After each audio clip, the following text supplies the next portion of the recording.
I'm back with a really quick video. I just want to share my projects with the Tailored Expressions Stamp Joy. It was a virtual one-day class.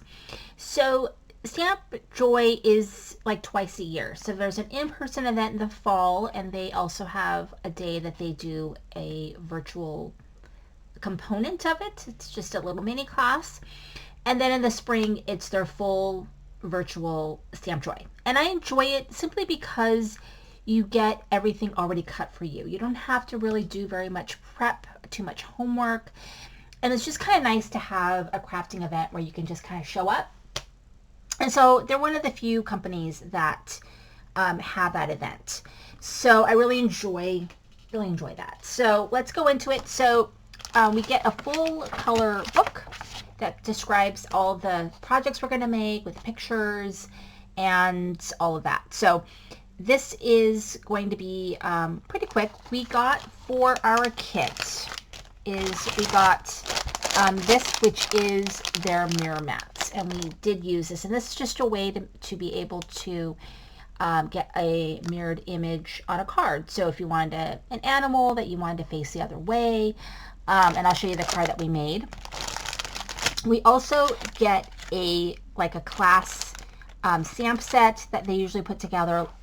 Some of it is a combination of new and things that they already have in their collection. So this one's called Foliage and Feather. I feel like we have these stamps already somewhere. I don't know if they're the same size, but this is what we got for a kit.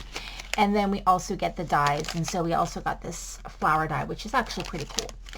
And then our full color book. We also get little seals, and we get envelopes, which are great because I always keep all those envelopes, and I have a nice stack of envelopes ready to go. So this is a card that we use that mirror image mat to do this mirror image technique. So there are different ways you could do this. I mean, but I like having the mirror image mat because it really makes a true mirrored image.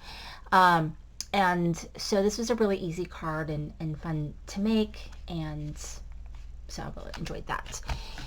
Let's see, the second, this is the second or the third card, but we made this card right here, which is one of those squishy cards, one of those cards that you use a, what do you call it, like a little baggie that you can put some gel paste in, and you know, then you can go ahead and you can kind of feel the card. So it's very cute, and it was fun. I'd never really made one before, so I enjoyed that. And we used that all-in-one die, that stamp, that you die cut that and you get a bunch of different flowers at one go, and it's just a little mini die, so that one's kind of fun to have. And then this card right here, so I did not really do the technique. It was going to be a I think they call it a baby wipe technique. I think there's different ways, but the way that they used it is they used a bunch of reinkers on there, and then they used the baby wipe as an ink pad. I actually not only did not have any baby wipes, but I also did not even have any paper towels. Like, I don't know. And then I had purchased the some reinkers, and then I can't find them, so I could not do the technique. So I actually have some watercolors, and so I just threw down some watercolors on my glass mat, and then I used that as sort of a stamp pad. And so it's definitely not as beautiful as that technique, but it still gave me a very different look. So it's fine. I don't mind it. And so that was the technique that we did, but like I said, I failed at the technique. And then this card actually was kind of a fun one, because when I first saw the card, I wondered how they got that sort of look. And so they used their white pigment ink reinker, their sugar cube reinker, and they used a Korean marker blender pen, which I probably have a Korean marker blender pen, but I did not have a reinker. I might have a white pigment reinker, but I don't know where it is.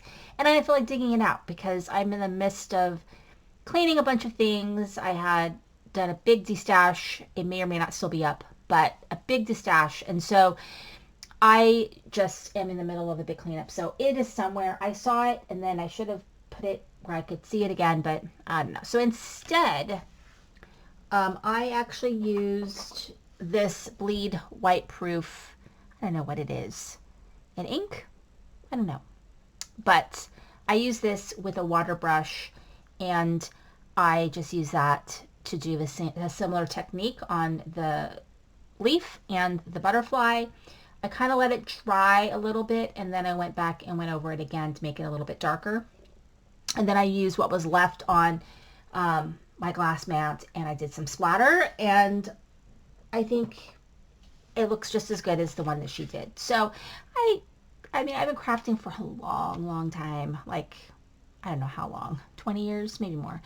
And so I adapt, and I know that if something's gonna be too fussy, or I haven't pulled out the right stuff, or I just don't feel like doing the technique, sometimes I just don't, and I adapt it. So that's kind of what I did with this. I'm totally good with it, but I'm just glad that I was able to get this done, because I really should be making Christmas cards, and I'm not. I'm doing this, but I kind of wanted to get it off my plate. Anyway, thank you so much for watching. This is Sandy Gray with the Heart.